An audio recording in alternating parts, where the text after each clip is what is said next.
இந்தியாவுல ஒவ்வொரு ஆண்டும் 50 கிலோ எடையுள்ள உணவு வீணாக்கப்படுதுன்னு அறிக்கையில சொல்லியிருக்காங்க. உலகம் முழுக்க எடுத்துக்கிட்டோம்னா 1 பில்லியன் டன் உணவானது வீணாக்கப்படுதாம். ஆனா இதுக்கு சரிசமமா இன்னும் பலரும் ஒருவேளை உணவு கூட ஒழுங்கா கிடைக்காமையும் இருக்காங்க. இந்தியாவுல குறிப்பா திருமணம் போன்ற விசேஷங்கள்ல உணவுகள் அதிகமாகவே வீணாக்கப்படுதுன்னு சொல்றாங்க. இதையெல்லாம் இனி நடக்கக்கூடாது அப்படின்ற நோக்கத்தோட கல்யாண விசேஷங்கள்ல மிச்சமாகும் யார் கையும் படாத ஃப்ரெஷ்ஷான உணவுகளை பசியில வாடும் மக்களுக்கு சேகரிச்சு கொடுக்குறாங்க நோ ஃபுட் வேஸ்ட்ன்ற NGO. மக்கள் யாரும் பட்டினியில இருக்கக்கூடாது அப்படின்றது தான் இந்த நிறுவனத்துடைய நோக்கமா இருக்கு. இவங்க சென்னை, செங்கல்பட்டு, திருவள்ளூர், காஞ்சிபுரம் போன்ற இடங்கள்ல இவங்களுடைய பணியை தொடங்கிட்டு வராங்க.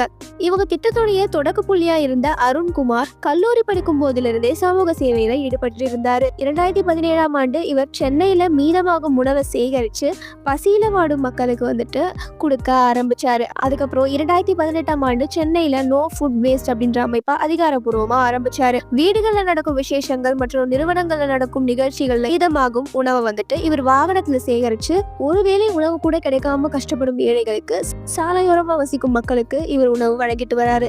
அதே போல ஸ்விக்கியில கேன்சல் செய்யப்படும் உணவு பார்சலை முறையா சேகரிச்சு பசியில வாடும் மக்களுக்கு இவங்க கொடுத்துட்டு வராங்க. 2020ஆம் ஆண்டுல இருந்து ஊட்டமில்லாத குழந்தைகளுக்கு ஊட்டச்சத்துமிக்க உணவு வழங்கும் முயற்சியிலையும் இந்த தொண்டு நிறுவனமானது இறங்கியிருக்கு. ஆண்டுக்கு 3-4 லட்சம் பேருக்கு உணவளித்து வரும் இவங்க 2017ஆம் ஆண்டுல இருந்து இப்ப வரை 20 லட்சத்துக்கும் மேற்பட்ட பேருடைய பசியை போக்கியிருக்காங்க.